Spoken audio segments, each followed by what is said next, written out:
Hello guys, my name is Sanjay और मैं हूँ माटी हाट से। तो जैसा कि आप जानते ही हैं कि वॉर की जो सिचुएशन है वो हो रखी है बाहर। तो रशिया यूक्रेन और अमेरिका ईरान, जो आपने जैसे सुना ही होगा कि जो न्यूज़ में चल रहा है, तो उससे हो क्या रहा है कि जो हमारे केमिकल्स बाहर से आते हैं जिससे हमारा यूरिया डीएपी बनता है, तो उनका इंपोर्ट होना मुश्किल हो गया है। और अगर वो आते भी हैं तो उनका जो प्राइस है वो एकदम हाइक पे हो जाएगा। तो ये एकदम सही टाइम है आपका, जितने भी किसान वीडियोस देख रहे हैं, तो ये बिल्कुल सही टाइम है आपका केमिकल फार्मिंग से ऑर्गेनिक फार्मिंग में स्विच करना। केमिकल फार्मिंग में होता क्या है कि हम यूरिया डीएपी एमओपी इन पे हम डिपेंडेंट होते हैं, जिसकी वजह से होता क्या है कि एक तो वो आपकी मिट्टी को खराब कर रहे हैं और जो क्रॉप उससे निकल रही है उसमें भी वो बहुत टॉक्सिसिटी बढ़ा रहे हैं। और जो आपकी क्रॉप है वो रेसिड्यू फ्री नहीं होती है और वो बीमारियों का कारण बनती है। तो केमिकल फार्मिंग से होने वाले नुकसान तो मैं आपको गिनवा दिए। अब हम बात करते हैं कि इसका सोल्यूशन क्या है। माटीहार रीजनरेटिव सिस्टम, तो उसके अंदर क्या है कि जो भी बायोलॉजिकल्स, जो फर्टिलाइजर्स हैं, पेस्टिसाइड्स हैं, इंसेक्टिसाइड हैं, वीरीसाइड्स हैं, तो उनका हम यूज़ करते हैं। और आप भी उनका यूज़ करके अपनी क्रॉप को बचा सकते हैं और अपनी क्रॉप को एक अच्छा बना सकते हैं और एक अच्छा प्रोड्यूस क्रॉप अपनी क्रॉप से ले सकते हैं।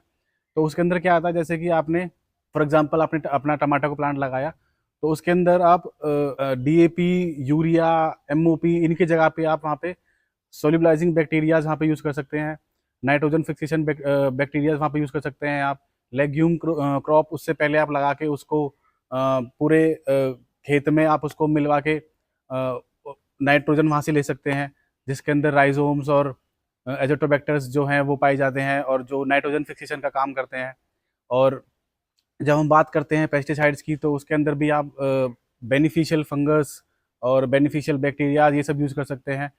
जैसे बेसिलियस हो गया और आपका ब्यूवेरिया हो गया, आपका ट्राइकोडर्मा हो गया जो आपको डिजीज से बचाएगा, आपकी रूट्स को अच्छा रखेगा।